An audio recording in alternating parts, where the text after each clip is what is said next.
যদি আপনার morning erection না হয়, সকালে ঘুম থেকে ওঠার পর যদি আপনার পেনিস সোজা ও শক্ত হয়ে না থাকে, তাহলে এটা কি কোনো সমস্যা? আজ এই টপিক নিয়ে আমি কথা বলবো। Hi, I am doctor Suman, Ayurveda Unani expert.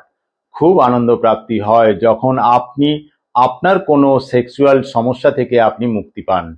Morning erection না হলে কতটা সমস্যা, নাকি আপনি সমস্যায় পড়তে চলেছেন, নাকি আপনি অলরেডি সমস্যায় ভুগছেন, my doctor team are always ready to solve your problem.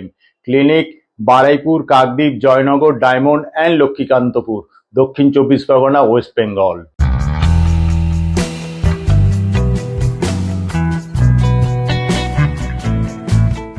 Morning erection যদি না হয় তাহলে কি সমস্যা? যদি মাঝে মাঝে 2-1 দিন আপনার মর্নিং ইরেকশন হচ্ছে না, বাকি সব দিন হয়, যে কোনো বয়সেই হতে পারে, ইয়ং, ওল্ডার, তাহলে সেটা নর্মাল, চিন্তা করার কিছু নেই। This is 100% fine. কিন্তু যদি 7-8 দিন বা তার থেকে বেশি দিন বা 2-1 মাস আপনার মিডনাইট বা মর্নিং ইরেকশন আসছে না, তাহলে এটা অ্যাবনর্মাল। তখন আপনার শরীর, আপনার পেনিস আপনাকে বলছে এবার কোনো ভালো আয়ুর্বেদ বা ইউনানি এক্সপার্টের সাথে কনসাল্ট করতে হবে। তখন সেই ডক্টরই আপনার সমস্যায় গোড়ায় গিয়ে সেটাকে ভালোভাবে বুঝে পরীক্ষা করে সঠিক সমাধান করতে পারেন। সে আপনার কোনো লাইফস্টাইল চেঞ্জ করতে হবে কিনা, বা আপনার প্রতিদিনের খাওয়া দাওয়া চেঞ্জ করতে হবে কিনা, বা কোনো টেস্ট করার প্রয়োজন আছে কিনা। যদি কোনো মেডিসিনের প্রয়োজন থাকে, তাহলে সেই ডক্টরই বলে দিতে পারবে আপনার জন্য কোনটা সঠিক হবে। যদি আপনার মনে হয় কোনো ধরনের চিকিৎসা চলছে আর সেই চিকিৎসার কারণে আপনার মর্নিং ইরেকশন হচ্ছে না, চিকিৎসার আগে ঠিক ছিল কিন্তু এখন আর হচ্ছে না, তাহলে এটা সেই সব মেডিসিনের সাইড এফেক্ট হতে পারে। সেই ডক্টরকে জানানো উচিত যেখানে আপনি আপনার অন্যান্য রোগের সমস্যার চিকিৎসা চলছে। আপনি সেই ডক্টরকে বলুন যে আপনার মেডিসিনের কারণে মর্নিং ইরেকশন বা মিডনাইট ইরেকশন মিস হচ্ছে, আমার মেডিসিন চেঞ্জ করার দরকার আছে কিনা।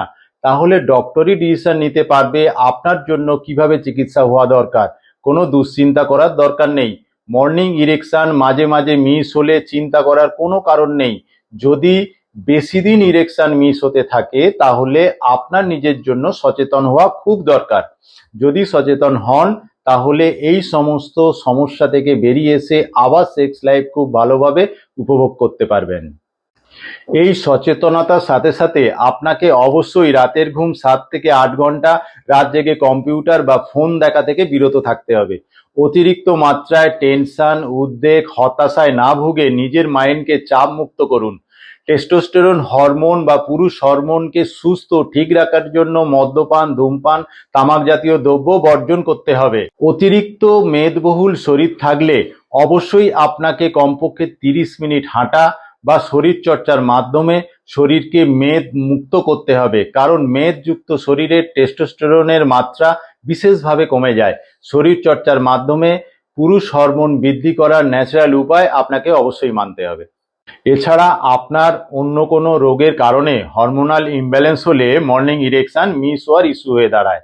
তাই আপনার sugar, BP, thyroid, neurological pain, inflammation, insomnia, indigestion, এই সমস্ত মেডিকেল কন্ডিশন থাকলেও আপনার মর্নিং ইরেকশন বন্ধ হয়ে যায়। তাই ডক্টরের সাথে কনসাল্ট করে ট্রিটমেন্ট অবশ্যই শুরু করুন।